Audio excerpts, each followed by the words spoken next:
الحمد لله بالحنان المنان الذي خلق الإنسان وعلمه البيان، والصلاة والسلام على سيد الإنس والجان وعلى آله وأصحابه ذوي الاحترام. أما بعد، عن أبي هريرة رضي الله تعالى عنه عن النبي صلى الله عليه وسلم: سبعة يظلهم الله تعالى في ظله يوم لا ظل إلا ظله: إمام عادل، وشاب نشأ في عبادة الله، ورجل قلبه معلق في المساجد، ورجلان تحابا في الله اجتمع عليه وتفرق إليه، ورجل دعته امرأة ذات منصب وجمال فقال إني أخاف الله، ورجل تصدق بصدقة فأخفاها حتى لا تعلم شماله ما تنفق يمينه، ورجل ذكر الله خاليا ففاضت عيناه، أو كما قال النبي صلى الله عليه وسلم. اللهم صل على سيدنا مولانا محمد وعلى آل سيدنا مولانا محمد بارك وسلم صلاة وسلام عليك دائما سرمدا أبدا أبدا. اللہ تبارک تعالیٰ کی حمد و ثنا کے بعد اللہ کے محبوب سرور کائنات سید عالم صلی اللہ علیہ وسلم کے درود و سلام کے بعد واجب الاحترام سامعین حضرات، السلام علیکم ورحمۃ اللہ وبرکاتہ. میں نے آپ کے سامنے اللہ کے محبوب سرور کائنات سید عالم صلی اللہ علیہ وسلم کا ایک فرمان پیش کیا.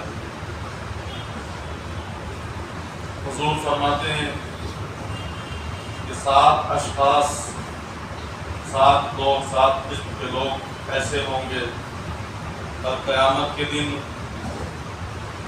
جب کوئی سایہ نہیں ہوگا. سبعۃ یظلهم اللہ تعالی فی ظلہ، اللہ تبارک تعالیٰ ان 7 اشخاص کو اپنے خاص فضل و کرم سے ان کو ٹھنڈے سائے میں رکھے گا. وہ دن بڑا بھیانک دن ہوگا، بڑا سخت دن ہوگا. اس دن ہر شخص نفسا نفسی کے عالم میں ہوگا. آج ہم دیکھتے ہیں کہ سورج کافی دور ہے اور اس کا رخ بھی الٹا ہے، لیکن فرمایا کہ اس دن سورج کا رخ سیدھا کر دیا جائے گا اور سورج 1 ہاتھ بلکہ 1 میل آپ کے اوپر ہوگا، ہمارے اوپر ہوگا. ہمارے مرشد اعظم رحمۃ اللہ علیہ فرماتے تھے کہ اس دن اتنا بھیانک دن وہ ہوگا کہ اس دن کھوپڑیوں میں بھیجا ایسے کھولے گا جیسے کیتلی کے اندر انڈا ابلتا ہے، گڑگڑ گڑگڑ. فرماتے کہ بڑا بھیانک اور بڑا سخت دن ہوگا. اللہ تبارک تعالیٰ پورے قہر و غضب اور پورے جلال میں ہوں گے. اس دن سوال کر رہے ہوں گے لمن الملک اليوم، آج کس کی بادشاہت ہے؟ خود ہی جواب دے رہے ہوں گے للہ الواحد القہار، اس اللہ واحد قہار کی بادشاہت.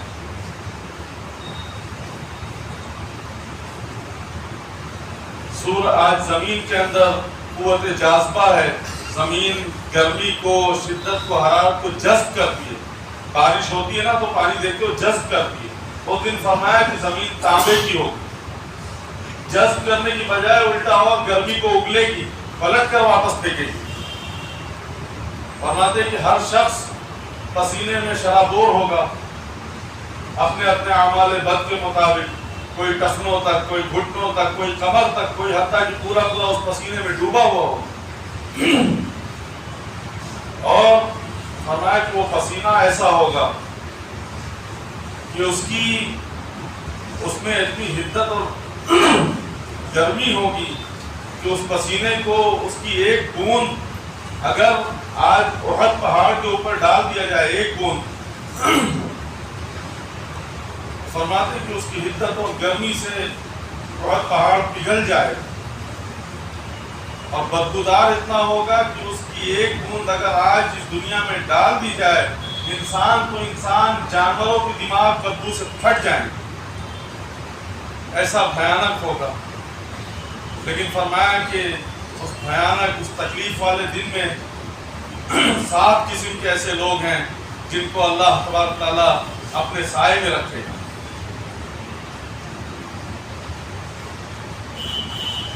یہاں تمام اکثر علماء فرماتے ہیں کہ سائے سے مراد سایہ لطف و کرم ہوگا، لیکن شارحین کی ایک جماعت اس طرف گئی کہ نہیں، اس سے مراد اللہ کا عرش کا سایہ ہوگا، اللہ کا عرش کا سایہ ہوگا۔ اس حدیث کو تمام امام بخاری، امام مسلم اور تمام ائمہ ابن ماجہ اور تمام نے دیگر اپنے اسناد کے ساتھ اس کو نقل کیا ہے۔ فرماتے ہیں کہ بڑا بھیانک دن ہوگا، یوم یفر المرء من اخیہ و امہ و ابیہ۔ فرماتے ہیں کہ اس دن باپ بیٹے کو نہیں پہچانے گا، بیٹا باپ کو نہیں پہچانے گا، بیوی شوہر کو نہیں پہچانے گی، شوہر بیوی کو نہیں پہچانے گا۔ الاخلاء یومئذ بعضهم لبعض عدو الا المتقین۔ اس دن جگری اور بڑے عزیز دوست آپس میں ایک دوسرے کے دشمن بن جائیں گے، بڑا نفسا نفسی کا عالم ہوگا، بڑا بھیانک دن ہوگا۔ لیکن فرمایا کہ 7 اشخاص ایسے ہوں گے، 7 قسم کے ایسے لوگ ہوں گے جن کو اللہ تبارک تعالیٰ اپنے سائے کرم میں رکھے گا، اپنے عرش کے ٹھنڈے سائے میں رکھے گا، سائے لطف و کرم میں ہوں گے۔ انہیں اس دن کوئی تکلیف نہیں ہوگی، کسی پسینے کی تکلیف نہیں، کسی گرمی کی، کسی شدت کی، کسی قسم کی کوئی تکلیف نہیں ہوگی۔ وہ عیش میں ہوں گے، آرام میں ہوں گے۔ وہ کون لوگ ہوں گے؟ سرکار دو عالم صلی اللہ علیہ وسلم فرماتے ہیں کہ پہلا شخص امام عادل، کون؟ عدل کرنے والا امام، منصف بادشاہ، انصاف کرنے والا۔ فرماتے ہیں کہ اگر کوئی حکمران عدل کرنے والا ہے تو فرمایا کہ وہ اللہ کی رحمتوں کا گھنا سایہ ہے۔ کوئی اگر عدل کرنے والا ہے تو فرمایا کہ وہ کوئی بادشاہ، کوئی بڑا شخص جو عدل کرنے والا ہے، فرمایا کہ وہ اللہ کی رحمتوں کا گھنا سایہ ہے۔ فرماتے ہیں کہ نیک عادل بادشاہ، نیک بادشاہ فرماتے ہیں کہ اللہ کا خلیفہ ہے، اور ظالم بادشاہ فرماتے ہیں کہ یہ شیطان کا خلیفہ ہے۔ تو عدل کا ہمیں عدل کا درس دیا، ہمارا مذہب اسلام ہم سے عدل کا تقاضا کرتا ہے، اور اسلام کا اگر آپ دوسرا نام پوچھیں تو شاید نظام عدل ہوگا۔ اسلام ہمیں عدل کی تلقین کرتا ہے، چاہے وہ تمہارا قریبی رشتہ دار کیوں نہ ہو، تمہارا اپنا کیوں نہ ہو، عدل کرنا ہے۔ اسلام کا ہم سے تقاضا ہے کہ ہمیں عدل کرنا ہے، انصاف کرنا ہے۔ آج دنیا میں جتنے بھی لوگ گزرے ہیں، آج ان کے نام اگر عزتوں کے ساتھ باقی ہیں تو انہوں نے تمام نے عدل و انصاف کے ضابطے کو قائم کیا ہے، پورا کیا ہے۔ آج عزت کے ساتھ ان کے نام باقی ہیں، وگرنہ دیکھو نا دنیا میں کتنے لوگ، کتنے بادشاہ آئے اور چلے گئے، آج کسی کا وجود نہیں ملتا، کسی کا نام نہیں ملتا، حرف غلط کی طرف مٹا دیا گیا ان کا نام۔ لیکن جنہوں نے عدل کیا، انصاف کیا اللہ کی رضا کے لیے، فرمایا کہ آج ان کا نام عزتوں کے ساتھ باقی ہے۔ کسی بزرگ کا قول ہے کہ قوائم الدنیا اربع، دنیا کے پائے 4 ہیں، دنیا 4 چیزوں پہ ٹکی ہوئی ہے۔ کیا؟ فرماتے ہیں کہ بعدل العمرا، عدل کرنے والے بادشاہ کے ذریعے دنیا ٹکی ہوئی، وبی سخاوت الاغنیاء، اغنیاء کی سخاوت سے دنیا ٹکی ہوئی، وبعلم العلماء، علماء کے علم سے دنیا ٹکی ہوئی ہے، وبدعاء الفقراء، فقیر و اللہ والوں کی دعاؤں سے دنیا ٹکی ہوئی۔ ایک عربی کا مقولہ ہے الملک یدوم بالظلم ولا یدوم بالکفر، فرمایا کہ ملک ظلم کفر سے تو قائم رہ سکتے ہیں لیکن ظلم سے کبھی قائم نہیں رہ سکتے۔ کسی ملک، کسی شہر، کسی بستی، کسی گھر کے اندر جب ظلم کا آغاز ہو جاتا ہے، فرماتے ہیں کہ وہ شہر، وہ ملک، وہ بستی، وہ گھر برباد ہو جاتے ہیں، اجڑ جاتے ہیں۔ اس لیے ہمیں عدل کا درس دیا گیا. عدل کرنا، چاہے تمہارا قریبی رشتہ دار کیوں نہ، اس کے ساتھ عدل کرنا. آج میں نے کہا جن کے بھی نام باقی ہیں، حضور علیہ السلام فخر کرتے ہیں، فرماتے ہیں کہ میں عادل بادشاہ کے زمانے میں پیدا ہوا. آج اگر نوشیروان کا نام باقی ہے تو اس کے عادل کے بدولت. حضور فخر فرماتے ہیں، نوشیروان کو یاد کریں، حضور فرماتے ہیں کہ میں عادل بادشاہ کے زمانے میں پیدا ہوا. آج ان کے نام اگر عزتوں سے باقی ہیں تو انہوں نے عدل انصاف کے ضابطے کو پورا کیا ہے. سلطان محمود غزنوی نام سنا ہوگا آپ لوگوں نے، بڑے بادشاہ گزرے. فرمایا کہ ایک دن ایک گڑیا بھاگی بھاگی آئی، ایک عورت بھاگی بھاگی آئی. بادشاہ سلامت، میں بیوہ ہوں اور میرے گھر میں ایک جوان بیٹی ہے. آپ کا بھتیجا ہمارے گھر میں گھس آتا ہے اور آ کر زور زبردستی کرتا ہے، غلط حرکتیں کرتا ہے. میں بہت تنگ آ گئی ہوں، میں کس سے کہوں، اسی لیے میں آپ کے پاس سیدھے چلی آئی. بادشاہ سلامت، آپ انصاف کریے. سلطان محمود غزنوی نے فرمایا کہ اچھا ایک کام کرو، کہ اس کو خصوصی کوڈ دیا. فرمایا کہ اب جب وہ تمہارے گھر میں آئے تو تم فوراً میرے پاس چلی آنا. یہ کوڈ دکھانا باہر تو تمہیں میرے پاس اندر کر دیں گے، جو باہر سپاہی وغیرہ رہیں گے وہ فوراً اندر تمہیں بھیج دیں گے. یہ کوڈ دکھانا اور تم آ جانا. 2 دن گزرے اور نوجوان پھر اس کے گھر میں جیسے ہی آیا، بڑھیا بھاگی آئی اور آ کر وہ کوڈ دیا اور بادشاہ قریب گئی. بادشاہ سلامت ہوں، میرے گھر میں آپ کا بھتیجا موجود ہے. سلطان محمود غزنوی فوراً اپنی تلوار اٹھائی، فرمایا چلو. آگے بڑھے، نکل گئے. جب گھر کے قریب پہنچے تو کہتے ہیں گڑیا اندر تم داخل ہو جاؤ. اندر چلی جاؤ. اندر جانے کے بعد چراغ کو گل کر دو، بتی بجھا دو، اندھیرا کر دو. اندھیرا ہو گیا. بادشاہ بھی پیچھے سے داخل ہوئے. جب بادشاہ داخل ہوئے اندر تو دیکھا کہ واقعی ایک نوجوان ہے. فوراً اپنی تلوار نکالی اور اس کی گردن قلم کر دی، اس کا سر قلم کر دیا. جب سر قلم ہو گیا، بادشاہ نے فرمایا کہ گڑیا چراغ روشن کر دو، چراغ جلا دو. جب گڑیا نے چراغ جلایا تو آپ نے الحمدللہ کہا. پھر آپ نے فرمایا کہ گڑیا ذرا 2 گھونٹ پانی ملے گا کیا؟ فرمایا جی. لا کے پانی دیا. بادشاہ پلٹنے لگا تو اس نے پوچھا کہ صاحب اس بات کا راز کیا ہے؟ آپ جب گھر میں داخل ہوئے تو آپ نے اندھیرا کروایا، پھر اندھیرا ہونے کے بعد جب چراغ روشن ہوا تو آپ نے الحمدللہ کیوں پڑھا، اور پھر آپ نے مجھ غریب کے گھر میں پانی کیوں کیا؟ تو آپ بادشاہ نے کہا کہ گڑیا جو راز ہے وہ راز رہنے دو، کیا ضرورت تمہیں اس سے کیا غرض؟ وہ ضد کرنے لگی، نہیں بتائیے، بتانا پڑے گا. انہوں نے کہا کہ اچھا سنو، جس دن سے تم ہمارے گھر میں تم ہمارے پاس آئی ہو کہ آپ کا نالائق بھتیجا ہمارے گھر میں گھس جاتا ہے. فرماتے کہ میں بڑا حیران اور پریشان ہو گیا تھا کہ ہمارا خون اتنا گندا ہو گیا کہ ایک بیوہ ایک مظلوم کے گھر میں جو ہے میرا بھتیجا گھس جاتا ہے اور جا کر ایسی حرکت کرتا ہے. میں بڑا پریشان تھا. تو میں نے چراغ اس لیے گل کرایا کہ گڑیا مجھے انصاف قائم کرنے میں کوئی دقت محسوس نہ ہو. اپنے جوان بھتیجے کو قتل کرنا کوئی معمولی بات نہیں ہے. میرے بھائی کا چہرہ میرے سامنے آ جاتا، میں اگر روشنی ہوتی تو میں انصاف عدل کرنے میں جو ہے میں دقت محسوس کرتا، مجھے تکلیف ہوتی، میں نہیں کر پاتا، شاید اس کا چہرہ دیکھ لیتا. فرمایا کہ جب چراغ جلایا تو آپ نے الحمدللہ کیوں پڑھا؟ پھر فرماتے کہ گڑیا جب میں نے چراغ روشن کرایا تو میں نے دیکھا کہ وہ میرا بھتیجا نہیں تھا، وہ کوئی اور تھا، وہ فقط ہمارا نام استعمال کرتا، تو میں نے الحمدللہ پڑھا. اچھا ایک بات بتائیے، پھر آپ نے پانی کیوں پیا؟ کہتے بڑھیا یہ مت پوچھو. بڑھیا کہہ رہا تم مجھ غریب کے گھر میں جو ہے پانی پی رہے ہیں، بادشاہ لوگ بڑے لوگ ہوتے ہیں. اور میں یہ مت پوچھو. کہ نہیں آپ کو بتانا پڑے گا.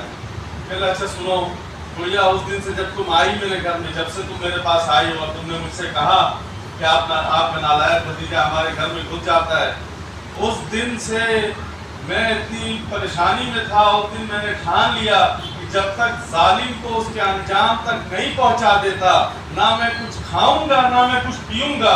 گڑیا جب آج میں نے ظالم کو اس کے انجام تک پہنچا دیا تو پھر 2 گھونٹ تو تیرے گھر میں میرا حق بنتا ہے۔ تو آج اگر ان کے نام باقی ہیں، آج اگر ان کے تذکرہ زندہ ہے تو انہوں نے عدل و انصاف کے ضابطے کو پورا کیا۔ تو فرمایا کہ وہ شخص جو کل قیامت کے دن عرش کے سائے میں ہوگا، فرمایا کہ پہلا شخص عادل بادشاہ، عادل حکمران ہوگا، عدل و انصاف کرنے والا ہو، چاہے میں ہوں چاہے تم ہو، ہم سب کو انصاف کا ہی درس دیا گیا۔ اپنا سگا بھائی کیوں نہ ہو، اپنا سگا بھتیجا کیوں نہ ہو، اپنا سگا اپنا دور کا کوئی بھی رشتہ دار ہو، پڑوسی کیوں نہ ہو، ہر ایک کے ساتھ عدل و انصاف کرنا ہے۔ یہی اللہ کی منشا ہے اور یہی ہمارا مذہب ہم سے چاہتا ہے۔ میں نے کہا نا، اسلام کا اگر دوسرا نام پوچھا جائے تو نظام عدل ہو۔ دوسری بات، دوسرا وہ شخص، خوش نصیب شخص جس کو اللہ تبارک تعالیٰ اپنے عرش کے سائے میں جگہ عطا فرمائیں۔ فرمایا وَشَابٌ نَشَأَ فِي عِبَادَةِ اللَّهِ۔ جوانوں کان کھول کر بات سنو، یہ تمہارے لیے۔ جو جوان جوانی میں اللہ کی عبادت کرتا ہے، فرماتے ہیں کہ کل جب کوئی سایہ نہیں ہوگا اس جوان کو اللہ اپنے عرش کے ٹھنڈے سائے میں جگہ عطا فرمائے۔ فرمایا کہ روایت میں آتا ہے کہ الشاب الطائب حبیب اللہ، جو جوان جوانی میں توبہ کرتا ہے وہ اللہ کا حبیب ہوتا ہے۔ ایک روایت میں آتا ہے کہ 1000 بوڑھوں کی توبہ سے، 1000 بوڑھے لوگوں کی توبہ سے اللہ کو ایک جوان کی توبہ زیادہ محبوب ہے۔ اور فرماتے ہیں کہ جب کوئی جوان جوانی میں توبہ کرتا ہے تو اللہ کا عرش بھی خوشی سے جھوم اٹھتا ہے۔ جوانی کسی مستی کا نام نہیں، جوانی آوارگی کا نام نہیں، جوانی خواہشات تکمیل پورا کرنے کا، خواہشات کو پورا کرنے کا نام نہیں، جوانی گلیوں میں، سڑکوں پہ، موڑوں اور چوکوں اور چوراہوں پہ کھڑے ہونے کا نام نہیں، جوانی تو اللہ کے حضور مصلی بچھا کر آنسو گرانے کا نام۔ ان کو جوانی دی گئی، فرمایا کہ جیسے ہر چیز کا باغپن جوانی میں ہوتا ہے، عبادت کا بھی سرور، عبادت کی بھی لذت جوانی میں ہے۔ بے شک بڑھاپے میں نیک اعمال کرنا بڑی سعادت کی بات ہے، جس کو اللہ بڑھاپے کے اندر توفیق دے عبادت کرنے کی بڑی سعادت ہے۔ لیکن فرمایا جو مزہ، جو لذت جوانی میں ہے عبادت، وہ کسی ایام میں نہیں۔ تو اب جوانوں، اپنی جوانی کو برباد مت کرو، اپنی نگاہوں پہ حیا کے پہرے بٹھاؤ، اپنی سوچوں کی پاکیزگی کا سامان کرو، اپنے قدموں میں قید و بند کی بیڑیاں باندھو اللہ کی رضا کے لیے، اللہ کا قرب پانے کے لیے۔ اپنی جوانی کو، اپنی جو جوانی میں جو طاقت اور ہمت ہوتی ہے، اس طاقت اور ہمت کو آوارگی اور سڑکوں پہ اور ادھر ادھر گھومنے اور پھرنے میں مت برباد کرو۔ اپنی جوانی کو مسلح آباد کرنے میں آباد کرو۔ اپنی جوانی کو اللہ کے حضور رو کر گزارو۔ جب کوئی جوان عزم کرتا ہے، ارادہ کرتا ہے، اپنی خواہشات کا خود اپنے ہاتھوں سے خون کرتا ہے،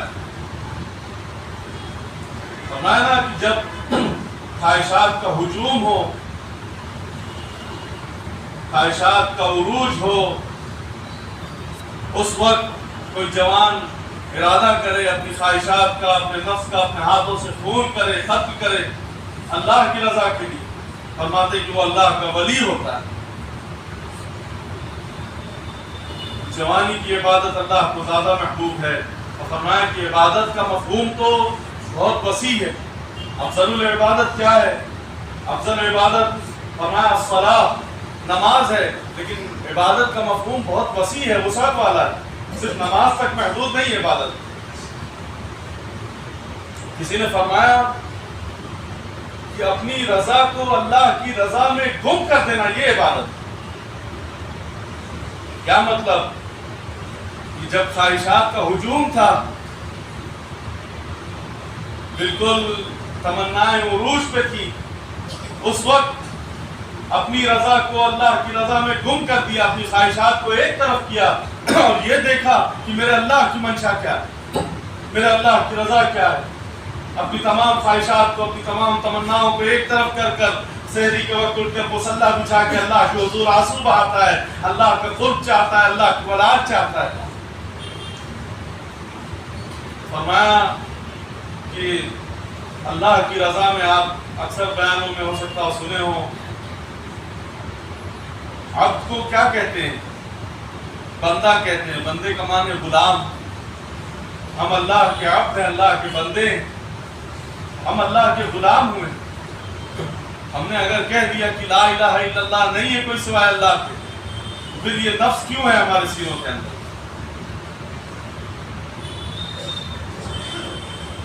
تو اگر جب بندے ہو اور غلام ہو اور بک چکے ہو لا الہ الا اللہ کہہ کر، تو پھر ایک شخص گیا بازار میں، جا کر اس نے ایک غلام خریدا اور غلام خرید کر لے کر آیا۔ آنے کے بعد اس سے پوچھتا ہے کہ تمہارا نام کیا ہے؟ تمہارا نام کیا ہے؟ وہ کیا جواب دیتا ہے؟ وہ کہتا ہے کہ حضور نام بازار میں بک گیا، جس نام سے پکار لو وہی نام ہے۔ حضور نام بازار میں بک گیا، جس نام سے آپ پکار لیں وہی نام میرا ہے۔ تو فرمایا کہ جب بک گئے ہو، ہم بھی اللہ کے بندے، تو اپنی رضا کو اللہ کی رضا میں گم کر دینا، اپنی خواہشات کو اللہ کی خواہش میں گم کر دینا، یہی بندے کا مقام، یہی بندگی، یہی عبادت۔ وہ جو اللہ کی منشا ہے اس میں اپنے آپ کو گم کر دینا۔ جوانوں، جوانی بڑی تیزی سے گزر رہی ہے، اپنی جوانی کا ایام کو برباد مت کرو، ان کو بیکار مت کرو جتنا ہو سکے۔ اور فرمایا کہ جو شخص رات کی عبادت نہیں کرتا اور دن کا روزہ نہیں رکھتا، اس کو ایمان کی حلاوت نصیب ہی نہیں ہو سکتی۔ اس کو ایمان کی ہر چیز کی ایک حلاوت ہے نا، ایمان کی بھی ایک حلاوت، ایمان کا بھی ایک خاص ایک سرور ہے۔ فرمایا کہ جو رات عبادت سے نہ گزارے اور دن روزے سے نہ گزارے، اسے ایمان کی حلاوت نصیب ہی نہیں ہو۔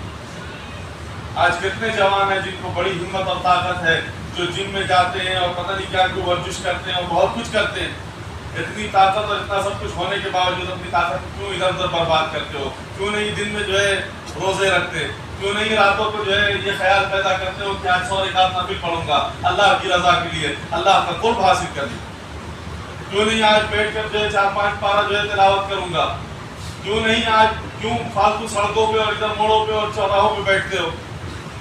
یہ وقت جو وہاں ضائع کر رہے ہو، وہی آ کر جو ہے اللہ کے گھر کے اندر یا اپنے گھر میں جہاں کہیں بھی اللہ کی عبادت میں صرف کیوں نہیں کرتے؟ بہرحال فرمایا کہ وہ جوان جو جوانی میں اللہ کی عبادت کرتا ہے، کل قیامت کے دن کوئی سایہ نہیں ہوگا، اللہ اس خوش نصیب کو اپنے عرش کے ٹھنڈے سائے میں جگہ عطا فرمائے۔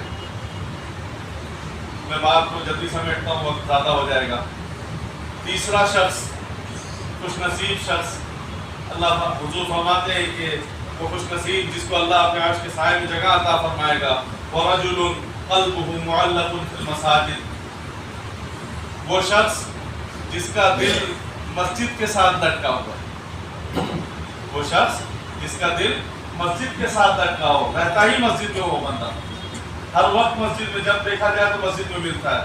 عبداللہ ابن مسعود رضی اللہ تعالیٰ عنہ ہمیشہ مسجد میں رہتے، جب دیکھو تو مسجد میں رہتے ہیں۔ کچھ فرمایا، حضور نے فرمایا کچھ لوگ مسجدوں کی میخیں ہوتی ہیں، کچھ لوگ مسجد کی میخ ہوتے ہیں، جیسے جس وقت دیکھو وہ ہر ٹائم مسجد میں ملے، ایک نماز پڑھ لی دوسری نماز کی انتظار میں بیٹھے، دوسری نماز پڑھ لی تیسری نماز کی انتظار میں بیٹھے۔ فرمایا کہ ایسے خوش نصیب شخص کو اللہ تعالیٰ اپنے عرش کے سائے میں جگہ عطا فرمائے۔ اور فرماتے ہیں کہ ایسا شخص اگر بیمار ہو جاتا ہے تو اللہ کے فرشتے اس کا حال پوچھنے کے لیے اس کے گھر کو جاتے ہیں، اس کی بیمارداری کے لیے جاتے ہیں۔ مسجد اللہ کا گھر ہے، اور فرمایا کہ مسجد کی تعمیر، اس کی آبادی فرماتے ہیں کہ ایک بات میں آیا تھا نا کہ آپ سنے ہوں گے اکثر من بنا للہ مسجدا بنا اللہ لہ بیتا فی الجنہ، جس نے اللہ کا گھر تعمیر کیا کل قیامت میں اللہ اس جنت میں جو ہے اس کا گھر عطا فرمائے. تو فرمایا کہ مسجد کی تعمیر صرف تعمیر نہیں، مسجد کی اصل جو مسجد کی خوبصورتی ہے، فرمایا کہ اس کے مختلف رنگ و روگن اور رنگوں کے مختلف فانوسوں کے ساتھ اس کی خوبصورتی نہیں ہے. مسجد کی خوبصورتی اس کی آبادی سے، نمازیوں سے مسجد کی خوبصورتی. تو اس چیز پہ بھی محنت کی جائے کہ مسجدیں آباد ہوں، مسجدیں ویران نہیں ہوں، مسجدوں کو آباد کریے. اب فرماتے ہیں کہ مسجدوں کی صفائی ستھرائی یہ بڑی دولت ہے. آج ہم نے کوئی بندہ رکھ دیا، کوئی شخص رکھ دیا کہ بھائی ہفتے میں آ کے تو صاف صفائی کر دیا کر، ہم اس میں اپنا حصہ ڈالتے ہیں، اپنا پیسہ ہم ڈالتے ہیں اس کی تنخواہ میں، تو ہمارا حصہ لگ تو جاتا ہے. لیکن آج خود آ کر کبھی نماز سے تھوڑا دیر پہلے آ جائے، کوئی دن کا پڑا ہے اٹھا کے پھینک دے، کوئی صفائی کر دے، کوئی صفائی کر دے. فرمایا یہ کام ایسا ہے کہ اس سے دل صاف ہوتے ہیں، اس سے اللہ کا گھر جو صاف کرتا ہے اللہ اس کے دل کو صاف کر دیتا ہے. تو مسجدوں کی صفائی ستھرائی، مسجدوں کی آبادی، کسی نے کیا خوب کہا تھا کہ مسجد تو بنا دی شب بھر میں، ایمان کی حرارت والوں نے من اپنا پرانا پاپی تھا، برسوں میں نمازی بننا سکتا. تو مسجدوں کو آباد کیجیے، مسجدوں کی صفائی ستھرائی. ایک عورت تھی، بوڑھی عورت، مسجد نبوی کی صفائی ستھرائی کرتی تھی. آج بھی پتہ نہیں، اب بڑے شہروں میں اکثر یہ چیزیں ختم ہوتی ہیں، بھان پڑ گئی ہیں آج بھی، لیکن پرانے دیہاتوں کے اندر، گاؤں کے اندر آج بھی جو بوڑھی عورتیں ہوتی ہیں جن سے پردے کے احکام ساقط ہو جاتے ہیں، جو سن میں پہنچ جاتی ہیں، اور اکثر دیکھا گیا ہے کہ صبح کے وقت فجر کے بعد جب لوگ مسجد سے نکل جاتے ہیں، اکثر بچے مسجد میں پڑھتے ہیں نکل جاتے ہیں، نکلنے کے جب وہ نکل جاتے ہیں مسجد خالی، وہ بوڑھی عورتیں آ کے مسجد کی صفائی ستھرائی کیا کرتی ہیں. میں نے دیکھا ہے اپنی آنکھوں سے. بہرحال حضور صلی اللہ علیہ وسلم کے زمانے میں ایک بوڑھی عورت آ کے مسجد نبوی کی صفائی کر کے جاتی تھی. کافی دن ہو گیا سرکار دو عالم صلی اللہ علیہ وسلم اس کو نہیں دیکھے. تو پوچھا صحابہ سے کہ ارے وہ بوڑھی عورت جو آتی تھی، خاتون آتی تھی، وہ دکھ نہیں رہی، کہاں گئی؟ اور میں رسول اللہ وہ فوت ہو گئی، پردہ ہو گئی، انتقال ہو گئی. فرمایا کہ تم نے مجھے بتایا نہیں؟ فرمایا رسول اللہ ہم نے سمجھا کہ ایک عام سی خاتون ہے، آپ کار نبوت میں مصروف ہیں، یا رسول اللہ ہم نے آپ کو نہیں پریشان کیا، ہم نے خود اس کا جو ہے جنازہ پڑھ کر ہم نے تدفین کر دی. سرکار دو عالم کا چہرہ بگڑ گیا. فرمایا تم اس عورت کو عام سی خاتون کہتے ہو؟ جو اللہ کے گھر کی صفائی ستھرائی کرے وہ عام عورت ہے، وہ عام نہیں ہے، وہ بڑی سعادت مند خاتون ہے. صحابہ کو لے کر سرکار دو عالم سے اس کی مزار پر گیا اور وہاں جا کے حضور نے دعا کری. فرمایا کہ مسجدوں کو آباد کرنا اور مسجدوں سے دل لگانا. فرماتے ہیں المومن فی المسجد کالسمک فی الماء، مومن مسجد میں ایسے رہتا ہے جیسے پانی کے اندر مچھلی. والمنافق فی المسجد کالطائر فی القفص، منافق مسجد کے اندر ایسے ہوتا ہے جیسے پنجرے کے اندر پرندہ پڑپڑا رہا ہو، کتنی جلدی موقع ملے اور نکل کر بھاگے. مجھے بڑی حیرت ہوتی ہے، ہم دیکھتے ہیں کوئی ایسا خاص دن ہو یا کوئی ایسا موقع ہو، جمعے کا دن ہو، تو آخری وقت میں دیکھنے کو ملتا ہے کہ دروازے کے اوپر ایک ہجوم ہوتا ہے کہ میں پہلے نکلوں تو پہلے نکل. لیکن فرمایا کہ خیر الاماکن، بہترین جگہ اللہ کا گھر ہے، جتنی دیر بیٹھے رہو گے رحمتیں اور برکتیں اترتی رہیں. اور فرماتے ہیں، میں بہت کچھ زمانے پہلے ایک روایت میں دیکھا تھا کہ جو شخص اللہ تعالیٰ دیکھتے ہیں، جو شخص ایک نماز پوری کر لیا اور دوسری نماز کے انتظار میں بیٹھتا ہے، اللہ تعالیٰ فرشتوں سے پوچھتے ہیں دیکھو یہ کیوں بیٹھا ہے؟ فرمایا کہ اللہ ایک نماز پڑھ لیا، اس نے نماز تو پڑھ لی، جاتا کیوں نہیں؟ اللہ دوسری نماز کے انتظار میں بیٹھا. کہ میرے فرشتوں اگر یہ دوسری نماز کے انتظار میں بیٹھا ہے تو تم گواہ رہنا، میں نے اپنے اس بندے کی مغفرت کر دی. کتنا آسان سودا ہے، ایک نماز پڑھ کر دوسری نماز کے انتظار میں بیٹھا جائے. بہرحال وہ خوش نصیب شخص جس کا دل مسجد کے ساتھ وابستہ ہو، مسجد کے ساتھ لگا ہو. فرمایا کہ اس شخص کو اللہ تبارک تعالیٰ کل کوئی سایہ نہیں ہوگا، اللہ اپنے عرش کے ٹھنڈے سائے میں جگہ عطا فرمائے۔ چوتھا شخص وَرَجُلَانِ تَحَابَّا فِي اللَّهِ اجْتَمَعَا عَلَيْهِ وَتَفَرَّقَا إِلَيْهِ، دو لوگ جو آپس میں پیار ڈالیں اللہ کی رضا کے لیے، جن کا ذریعہ ایک دوسرے سے ملنا آپس میں اللہ کے لیے ہو، جن کی آپس میں محبت اللہ کی رضا کے لیے ہو، فرمایا وہ دونوں کو اللہ سبحانہ تعالیٰ اپنے عرش کے ٹھنڈے سائے میں جگہ عطا فرمائے۔ الحب للہ والبغض للہ، میری محبت اللہ کے لیے، میری نفرت بھی تم سے اگر بغض بھی ہے تو اللہ کے لیے۔ میرا گلا تھوڑا خراب ہے، معذرت چاہتا ہوں۔ فرمایا کہ دو لوگ جب آپس میں ملے تو اللہ کی رضا کے لیے، پیار کے اور بھی کافی ذرائع ہیں، رشتہ داری سے صلہ رحمی، دودھ کا رشتہ، خون کا رشتہ، کاروباری روابط، غرض کے رشتے، بہت سارے رشتے، لیکن فرمایا کہ فقط اللہ کے لیے، فقط اللہ کے لیے، تم مجھ سے ملو تو اللہ کی رضا کے لیے ملو، میں تم سے ملوں تو اللہ کے لیے ملوں، اور جب جدا ہو تو اللہ کے لیے جدا ہو۔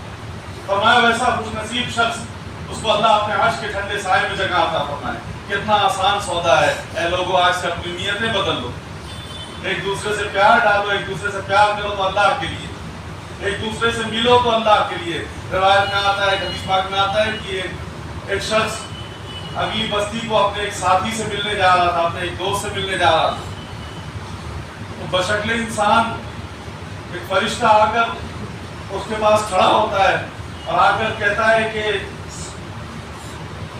کہاں جا رہے ہو؟ تو کہتا ہے کہ میں اپنے فلاں ساتھی سے ملنے جا رہا ہوں۔ کس لیے جا رہے ہو؟ کوئی کام ہے اس سے؟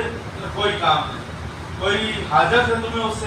کوئی حاجت نہیں۔ کوئی کچھ قرض وغیرہ چکانا ہے؟ کوئی بات ہے؟ کوئی بات نہیں، کوئی احسان نہیں، کوئی احسان نہیں جناب، بس کس لیے جا رہے ہو؟ اللہ کے لیے جا رہا ہوں۔ اس نے کیا کہا؟ صرف اللہ کے لیے، فقط اللہ کے لیے اس کے پاس جا رہا ہوں۔ تو اس فرشتے نے کہا کہ میں تمہارے رب کا بھیجا ہوا فرشتہ غلام ہوں۔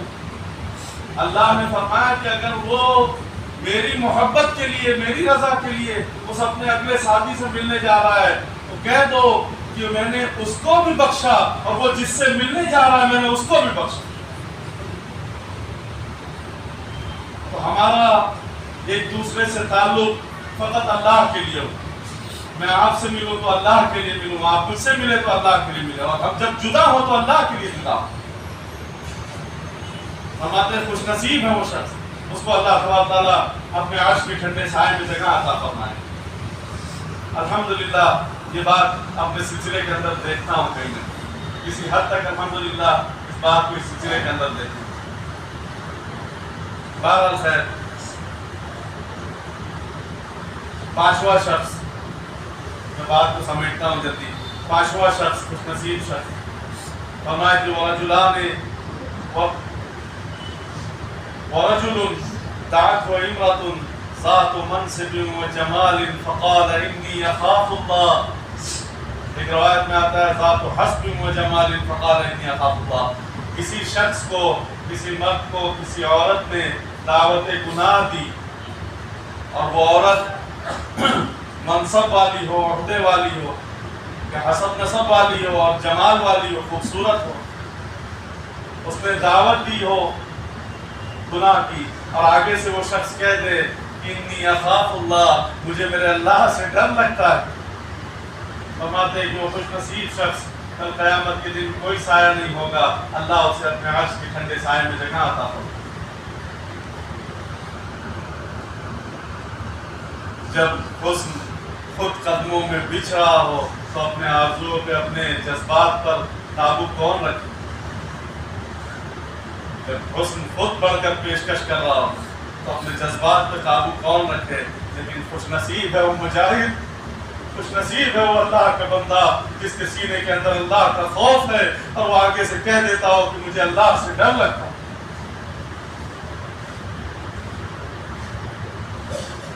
اے جوانوں، اپنی جوانی کو برباد نہیں کرو، مردوں اپنی آنکھوں پہ تمام، آج جوان تک محدود نہیں ہے، آج بوڑھے لوگوں کا حال بھی بڑا خراب دیکھتا ہے. یہ جو یہود و نصارہ نے ہمارے اور تمہارے ہاتھ میں جو پکڑا ہے نا، لے کے بیٹھے ہو، آج اس کے اندر بڑی برائیاں ہیں، اس کا غلط استعمال کیا جاتا ہے، نگاہوں کی حفاظت نہیں ہوتی، پتہ نہیں کیا کچھ دیکھا جاتا ہے اس کے اندر. شرم کرو، اللہ دیکھ رہا، کوئی نہیں دیکھنے والا لیکن اللہ دیکھ رہا. اس بات کو یاد رکھنا. تو آقا دو عالم صلی اللہ علیہ وسلم فرماتے ہیں کہ اس شخص کے جس نے قدموں میں بچھتے ہوئے حسن کی پیشکش کو مسترد کر دیا، وہ خوش نصیب شخص کو اللہ تعالیٰ اپنے عرش کے ٹھنڈے سائے میں جگہ عطا فرمائے. اپنی نظروں پہ حیا کے پہرے بٹھائیے، سوچوں کی پاکیزگی کا سامان کریے. اسی طریقے سے کسی عورت کو کسی مرد نے دعوت گناہ دی اور وہ آگے سے کہتے کہ مجھے میرے رب سے دور ہٹ جا، مجھے اللہ سے ڈر لگتا ہے، تو فرماتے وہ عورت کو بھی اللہ تعالیٰ اپنے عرش کے ٹھنڈے سائے کی جگہ عطا فرمائے. لیکن آج افسوس کہ آج تو جوان کے دل میں خواہش ہوتی کہ کاش کوئی مل جائے، لیکن افسوس جو اللہ کے بندے ہوتے ہیں، جو اللہ والے ہوتے ہیں، ان کے اوپر کوئی چیز قابو نہیں کر سکتی وہ. لیکن یہ شیطان کا انتہائی سخت خطرناک جال ہے، یہ بڑا بھیانک جال ہے. اس جال کے اندر بڑے بڑے لوگوں کو اس نے پھانسا ہے، بڑے بڑے لوگوں کو پھانس لیا ہے.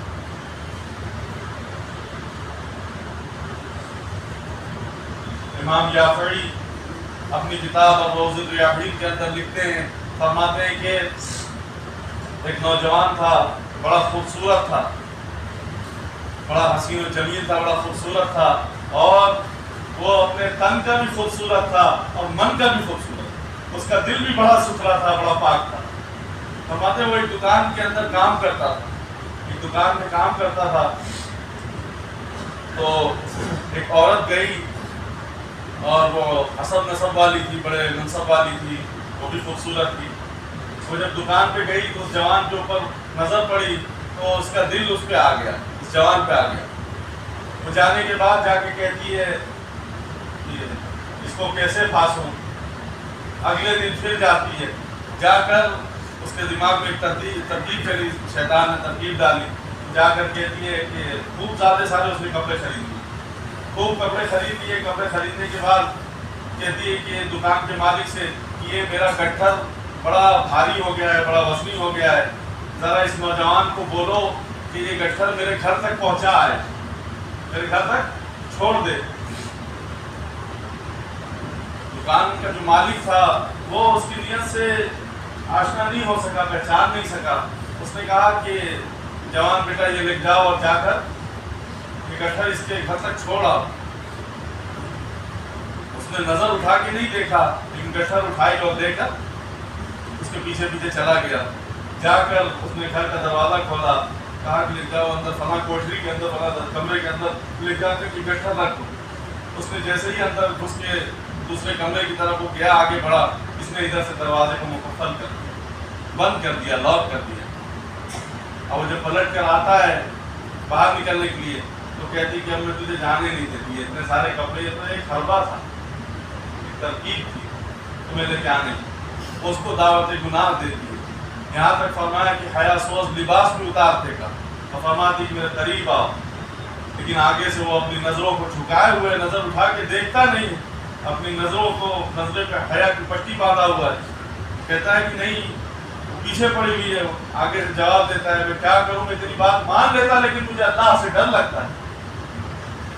فرمایا کہ وہ صرف تن کا سوڑا نہیں تھا، تن کا خوبصورت نہیں تھا، وہ من کا بھی ستھرا تھا، وہ اللہ کا ولی تھا، وہ نیک شخص تھا.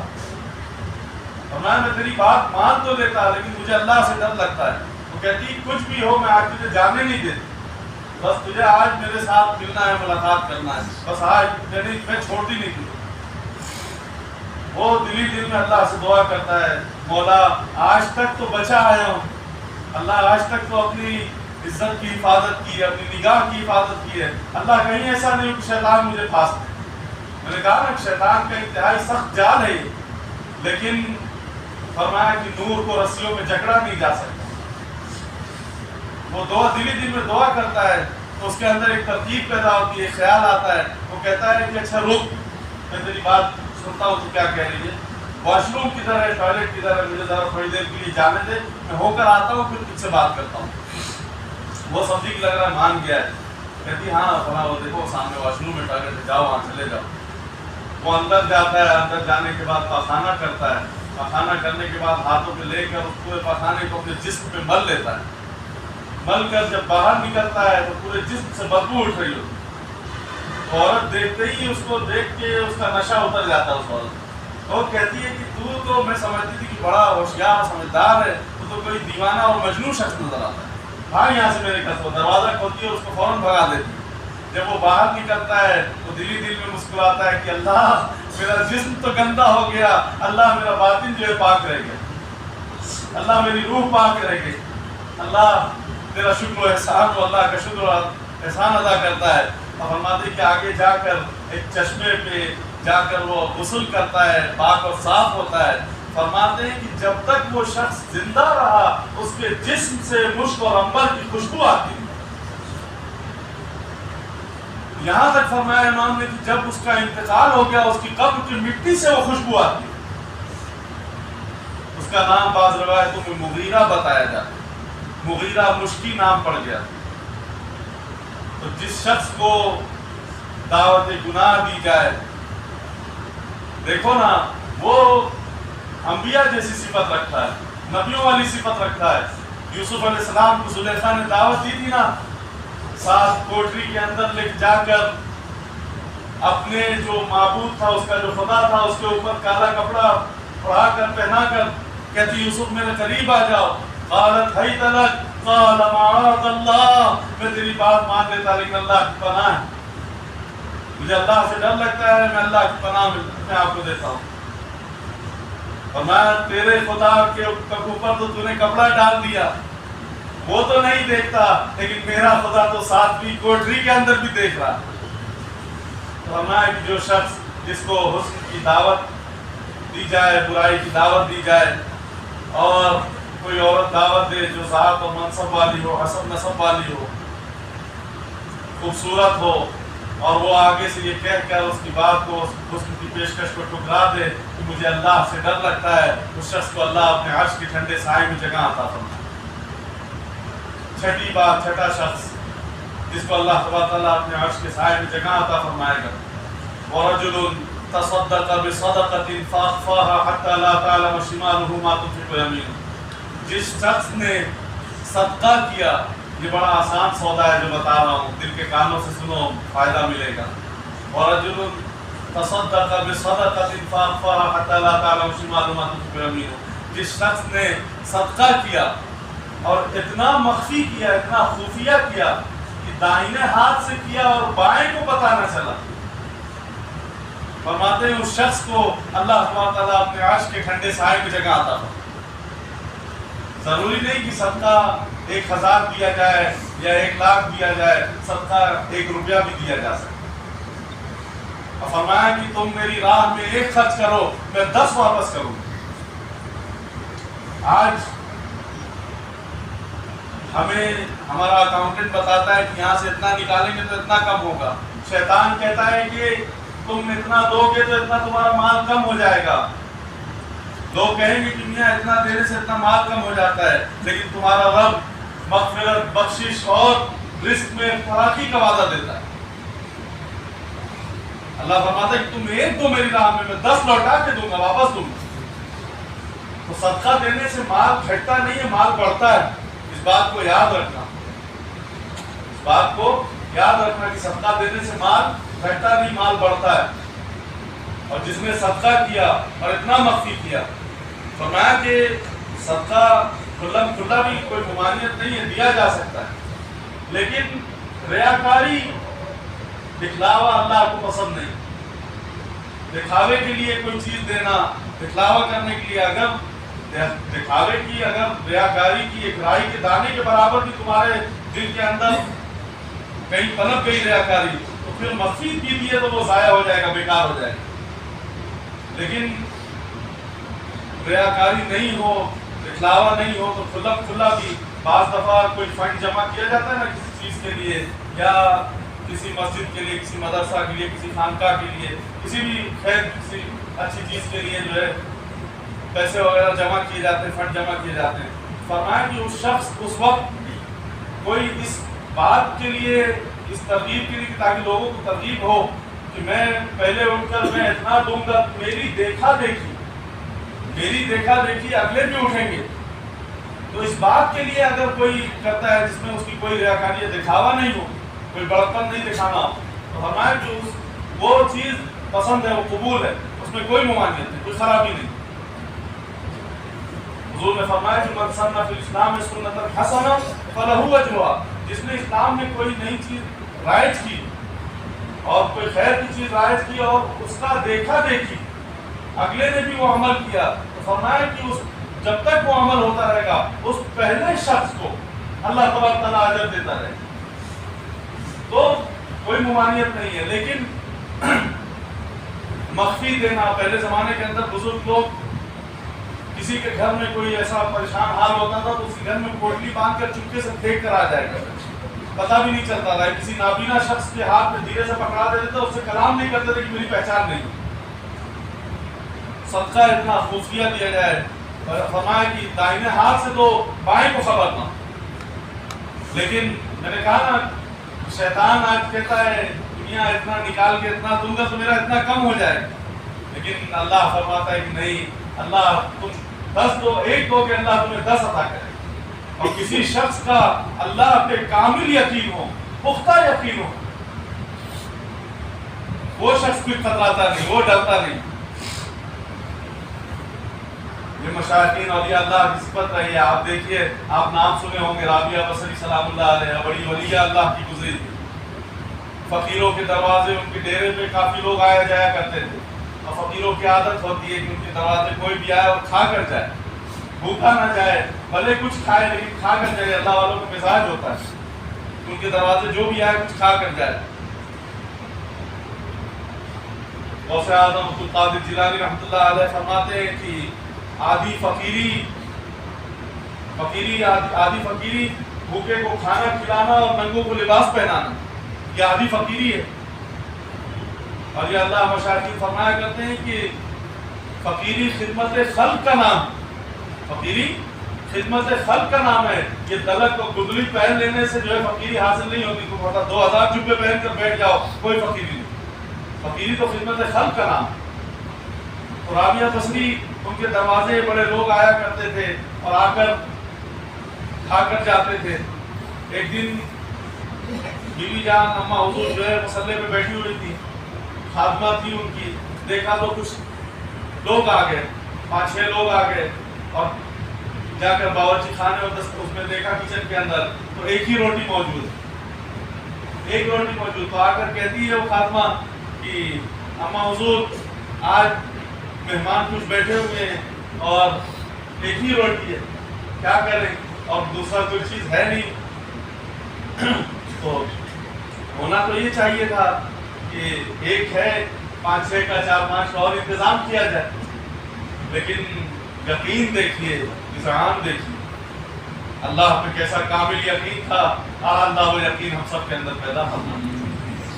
کیسا یقین تھا، کیا فرماتی ہیں، جاؤ اس ایک کو بھی اللہ کی راہ میں خیرات کرو۔ آدمی حیران، یہ کیا ہے، ایک ہی اور ہونا چاہیے، اور یہ کوشش ہونی چاہیے کہیں اور سے کچھ انتظام ہو۔ اس ایک کو بھی کہہ رہی ہے کہ لے جا کے ہمیں جو کہا وہ جا کر کرو، وہ گئی اور جا کر اللہ کی راہ میں خیرات کری۔ مہمان بیٹھے ہوئے ہیں، اماں حضور اپنے حجرے میں بیٹھی ہوئی، آتے تھوڑی دیر پہ دروازے پہ دستک ہوئی، من علی الباب، کون ہے دروازے پہ؟ فرمایا فلاں بادشاہ کا غلام، میرے بادشاہ نے کھانا بھیجا ہے آپ کے لیے۔ خاتمہ جا کر وصول کرتی ہے، لے کر آتی ہے، آنے کے بعد رابعہ بصری کے سامنے وہ تشت رکھتی ہے، جب کپڑا ہٹایا گنا تو 5 روٹی، کچھ سالن کچھ جو ہے سبزیاں وغیرہ، جب دیکھا 5 روٹی، فوراً فرماتی ہے کھانا ہمارا نہیں، کھانا ہمارا نہیں ہے، جا کر اس کو واپس کر دو۔ خاتمہ کہتی ہے اما حضور جو کہہ رہی ہوں کرو، لے جا کر واپس کر دیا۔ پھر تھوڑی دیر بعد پھر دروازے پہ دستک ہوئی، پھر کسی نے دروازہ کھٹکھٹایا، من دخل الباب، کس نے دروازہ کھٹکھٹایا؟ اور میں فلاں آقا کا بھیجا ہوا غلام، میرے آقا نے آپ کے لیے کھانا بھیجا ہے۔ کھانا لیا اور لا کر اما حضور سامنے دست رکھا۔ رابعہ بصری نے پردہ ہٹایا اور دیکھا تو 7 روٹیاں، کچھ سالن وغیرہ یہ سب۔ فرماتی ہیں کہ یہ بھی ہمارا نہیں ہے، لے جا کر اس کو واپس کر دو۔ فاطمہ کہتی ہے اما حضور 5 لوگ ہیں، 7 روٹیاں ہیں، آرام سے جو کہتی ہوں کرو، لے جا کر واپس کرو، یہ ہمارا نہیں۔ واپس کر دیا۔ تھوڑی دیر بعد پھر دروازے پہ دستک ہوتی ہے، من علی الباب، کون ہے؟ اور میں فلاں آقا کا بھیجا ہوا غلام ہوں، میرے آقا نے رابعہ بصری کے لیے کھانا بھیجا ہے اور یہ کہا ہے کہ رابعہ بصری کو دے کر ہی آنا۔ رابعہ بصری کو رابعہ پہ کھانا دے کر ہی آنا۔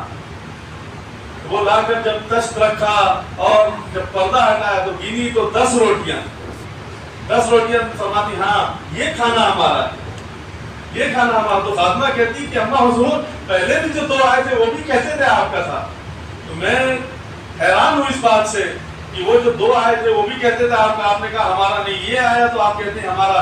فرماتی کہ بیٹا میرے رب کا وعدہ ہے کہ تم میری راہ میں 1 خرچ کرو، میں 10 لوٹا کے دوں گا۔ تو میں نے اپنے رب سے کہا اللہ جب تک 10 نہیں دیتا، 10 پوری نہیں کرتا، اللہ میں جو ہے قبول نہیں کروں گی۔ اللہ جب تک 10 پوری نہیں کرتا روٹیاں، میں نے ایک خیرات کی تھی، مجھے امید تھی کہ وہ 10 لوٹا کے دے گا۔ میں نے کہا مولا جب تک 10 پوری نہیں کرتا تیری بندی وصول نہیں کرے گی۔ تو یہ یقین ہوتا تھا ہمارے بزرگوں کو، یہ لیول تھا ان کے یقین کا۔ اللہ پہ کامل جب یقین ہوتا ہے بندے کو تو وہ 1 دیتا ہے، تو اس بات سے شیطان کہتا ہے کہ تم 1 دو گے، اتنا دو گے تمہارا مال کم ہو جائے گا، لیکن ہمارا رب ہمیں بخشش، مغفرت اور رزق کی فراخی کا وعدہ دیتا ہے۔ فرمایا کہ وہ شخص خوش نصیب شخص وہ ہے جو صدقہ کرے اور اتنا خفیہ کرے کہ داہنے ہاتھ سے کرے اور بائیں کو خبر نہ ہو۔ تو فرمایا اس شخص کو اللہ اپنے عرش کے ٹھنڈے سائے میں جگہ عطا فرمائے۔ 7ویں بات، اس بات کو انشاءاللہ جلدی سمیٹ دیتا ہوں، ختم کرتا ہوں۔ 7واں شخص، خوش نصیب شخص، فرمایا کہ وَرَجُلٌ ذَكَرَ اللَّهَ خَالِيًا فَفَعَدَتْ عَيْنَاهُ۔ وہ شخص جو تنہائی میں اللہ کا ذکر کرے، جو تنہائی میں اللہ کا ذکر کرے اور اللہ کا ذکر اس کے سینے میں، اس کے قلب میں اترنا شروع ہو جائے، اللہ کے خوف میں، اللہ کی محبت میں، اللہ کے ذکر میں اس کے آنسو نکلنے لگے۔ وَرَجُلٌ ذَكَرَ اللَّهَ خَالِيًا فَفَاضَتْ عَيْنَاهُ، اس کی آنکھیں آنسوؤں کا خراج پیش کرنے لگے۔ فرماتے ہیں اس خوش نصیب شخص کو اللہ تبارک تعالیٰ اپنے عرش کے ٹھنڈے سائے میں جگہ عطا فرمائے۔ اللہ کا ذکر کرنے سے اندر کی باطن کی بیماریاں ختم ہوتی ہیں، من کے روگ ختم ہوتے ہیں۔ اللہ کا دل، اللہ کا ذکر دلوں کی جلا کا باعث ہے۔ لِكُلِّ شَيْءٍ سِقَالَةٌ وَسِقَالَةُ الْقُلُوبِ ذِكْرُ اللَّهِ۔ فرمایا ہر شے کا زنگ دور کرنے کے لیے کوئی نہ کوئی چیز موجود ہے، کوئی نہ کوئی چیز بنی ہے۔ دلوں کا زنگ دور کرنے کے لیے اللہ کا ذکر ہے۔ فرماتے ہیں کہ تنہائی کی بات کیوں کری؟ جب کوئی شخص تنہائی میں اللہ کا ذکر کرے اس کی آنکھیں آنسو خراج۔ فرمایا تنہائی کی بات اس لیے کری کہ تنہائی میں کوئی دیکھنے والا نہیں، ریا کیا، ریاکاری کا کوئی شائبہ موجود نہیں ہوتا، اس وقت کوئی دیکھنے والا نہیں ہوتا، فقط میں ہوتا ہوں، میرا اللہ ہوتا ہے۔ اس وقت جب ذکر کرے، اللہ کو یاد کرے، ذکر کا نور اندر اترنا شروع کرے، اندر اترنا شروع کرے، اور جب وہ ہلچل مچائے تو پھر اللہ کے خوف سے، اس کی محبت پانے کے لیے، اس کو پانے کے لیے جب بندے کی آنکھیں آنسوؤں کا خراج پیش کرنے لگتی ہیں، فرمایا وہ شخص خوش نصیب ہے، اس کو اللہ تعالیٰ اپنے عرش کے ٹھنڈے سائے میں جگہ عطا فرمائے۔ اللہ کا ذکر، اللہ اللہ کرنے سے، اللہ پڑھنے سے، تمام ذکر کرنے سے قلب پہ لگی میل کچیل اور گندگیاں پاک ہوتی ہیں، صاف ہوتا ہے، اندر باطن ستھرا ہوتا ہے، چہروں پہ نور آتا ہے۔ اللہ کا ذکر کی بڑے فوائد، بڑے فضائل ہیں، بہرحال فضائل بیان کرنا ابھی بس بات ختم کروں گا انشاءاللہ. فرمایا شیخ شبلی رحمۃ اللہ علیہ بڑے زبردست اللہ کے ولی گزرے ہیں. ایک دن معارف اسم ذات بیان فرما رہے تھے، اللہ کی ناموں کی پہچان بیان کر رہے تھے. وہ زمانہ ہوا کرتا تھا کہ اس وقت اہل اللہ کی مجلس کے اندر بڑے دانا بینا لوگ بیٹھا کرتے تھے. بڑے بڑے لوگ اللہ والوں کی مجلسوں کے اندر بیٹھا کرتے تھے. آج تو مادیت چھا گئی. آج پھر بھی غنیمت ہے کہ آپ اتنے لوگ مسجدوں کے اندر موجود ہیں. آج مسجدیں خالی. بہرحال وہ زمانہ ہوا کرتا تھا جب اللہ والوں کی صحبت میں، اللہ والوں کی سنگت میں بڑے لوگ بیٹھا کرتے تھے جا کر. تو فرمایا کہ ابو علی سینا، آپ نے نام سنا ہوگا، بہت بڑے فلسفی ہیں. وہ شیخ شبلی رحمۃ اللہ علیہ کی صحبت میں جا کر بیٹھا کرتے، ان کی مجلس میں بیٹھتے. تو شیخ شبلی رحمۃ اللہ علیہ معرفت اس کے ساتھ بیان کر رہے تھے اللہ کے نام کی پہچان، اللہ اللہ کرنے کی برکت، اللہ اللہ پڑھنے کی برکت، تمام چیزیں جو ہے وہ بیان کر رہے تھے کہ اللہ اللہ کرنے سے کیا ہوتا ہے، اللہ اللہ کرنے کے کیا فائدے. ابو علی سینا بہت بڑے فلسفی تھے. انہوں نے آگے سے سوال کر دیا، کہہ لے کہ حضرت اللہ کی ذات تو مؤثر ہے، اللہ کی ذات مؤثر ہے، ناموں میں کیا رکھا ہے؟ اس کا نام جپنے سے کیا فائدہ، اس کا نام لینے سے کیا فائدہ؟ ذات تو مؤثر ہے، لیکن اللہ اللہ کرنے سے، اللہ پڑھنے سے اس سے کیوں کیا مطلب؟ ہمارے فلسفی ہر چیز کی 4 شکلیں مانتے ہیں، ہر چیز کی 4 شکل مانتے ہیں، جس میں سے کہتے ہیں کہ ایک حقیقی ہے، باقی اعتباری. ایک ہی حقیقی. مثال کے طور پہ آپ کو کہوں کہ کہیں آنکھ جل رہی ہو، آنکھ جل رہی ہو تو آنکھ کے اندر ہاتھ ڈالا جائے تو ہاتھ جل جائے گا، لیکن زبان سے آنکھ آنکھ آنکھ کہنے سے کیا جو ہے زبان جل جائے گی، ہونٹ جل جائے گی؟ نہیں جلتے نا. 100 بار آنکھ کہہ لو، منہ نہیں جلتا. اسی طریقے سے کسی کاغذ اور قلم کے اوپر برف برف برف 1000 مرتبہ لکھ دو، کیا کاغذ ٹھنڈا ہوگا یا گیلا ہوگا؟ لیکن جب ہاتھ لگاؤ گے برف کو تو ہاتھ ٹھنڈا ہوگا. فرمایا کہ یہ ہر چیزوں کی 4 شکلیں مانتے ہیں. ذات مؤثر ہے، ذات میں تو اثر ہے، لیکن اس کا نام دینے کی کیا فائدہ؟ شیخ شبلی رحمۃ اللہ علیہ آگے سے دلیل دیتے ہیں، وہ بات کو کاٹ دیتے ہیں، پھر وہ آگے دلیل دیتے ہیں. لیکن اللہ والے زیادہ لمبی بحث نہیں کرتے، اللہ والے زیادہ لمبی حجت نہیں کرتے. بات میں سادہ و آزادہ، معانی میں دقیق. علامہ اقبال رحمۃ اللہ علیہ فرماتے ہیں از دل خیزن بر دل ریزن. اللہ والوں کی باتیں ایسی ہوتی ہیں کہ جو دل سے نکلتی ہیں اور دل میں جا کے گرتی. تو فرمایا کہ زیادہ لمبی چوڑی بحث نہیں کرتے. شیخ شبلی رحمۃ اللہ علیہ خاموش ہو گئے، وہ آگے سے بات کرتے ہیں. لیکن شیخ شبلی آگے سے پھر فرماتے ہیں کہ ابو علی سینا تم بہت بڑے گدھے ہو. کیا ابو علی سینا تم بہت بڑے گدھے ہو. اتنا بڑا مجمع، اتنے بڑے فلسفی، نام تھا ان کا، شہرہ تھا. چہرے کا رنگ سرخ ہو گیا، چہرے کا رنگ سرخ ہو گیا غصے سے. حضرت آپ نے مجھے گدھا کہا، حضرت آپ نے اتنے سارے لوگوں کے سامنے مجھے گدھا کہہ دیا. شیخ مسکرانے لگے، فرماتے ہیں ابو علی سینا دیکھ گدھے کے نام کے اندر کتنا اثر ہے. میں نے تجھے گدھا کہا، تیرے چہرے کا رنگ سرخ ہو گیا، تو کیا الا اللہ کی ضربے لگانے سے اس قلب کا رنگ نہیں سرخ ہوتا؟ اس دل کا رنگ نہیں بدلتا؟ کیا اللہ اللہ کرنے سے من کے روگ نہیں صاف ہوتے؟ فرمایا حضور میں سمجھ گیا مہمان. فرمایا جو شخص تنہائی میں اللہ کا ذکر کرے اور اللہ کا ذکر اندر اترنا شروع ہو جائے، پھر اس کی آنکھیں آنسوؤں کا خراج پیش کرنے لگے. اس خوش نصیب کو اللہ تبارک تعالیٰ اپنے عرش کے ٹھنڈے سائے میں جگہ عطا فرمائے گا. اور پھر دعا ہے اللہ تبارک تعالیٰ سے کہ اللہ تبارک تعالیٰ یہ ساتوں اشخاص کے جو اوصاف ہیں اللہ تبارک تعالیٰ ہمارے اندر یہ سب پیدا فرمائیں. اللہ تبارک تعالیٰ اگر کسی موقع پہ ہمیں کوئی منصب دے دیں تو اللہ ہمیں عدل کرنے کی توفیق عطا فرمائے. اللہ تبارک تعالیٰ ہم جوانوں کو جو جوان ہیں اللہ تبارک تعالیٰ انہیں اپنی عبادت کی توفیق عطا فرمائے.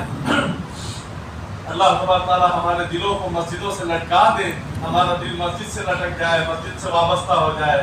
اللہ تبارک تعالیٰ ہمارے اندر یہ خوبی پیدا کرے کہ جب ہم آپس میں ایک دوسرے سے ملیں تو ہماری ایک دوسرے سے ملاقات کی غرض ایک دوسرے سے ملنا اللہ کے رسول کی رضا کے لیے ہو، اللہ کے رسول کی محبت کے لیے ایک دوسرے سے ملنا ہو۔ کسی نے کیا خوب فرمایا، ہزاروں قومیں وجود میں آئیں، ہزاروں قومیں وجود میں آئی دہر میں خشک و تر کے رشتے سے، ہم نے بنیاد دوستی رکھی یاد خیر البشر کے رشتے سے، محمد کی وسادت سے، محمد کی وسادت سے۔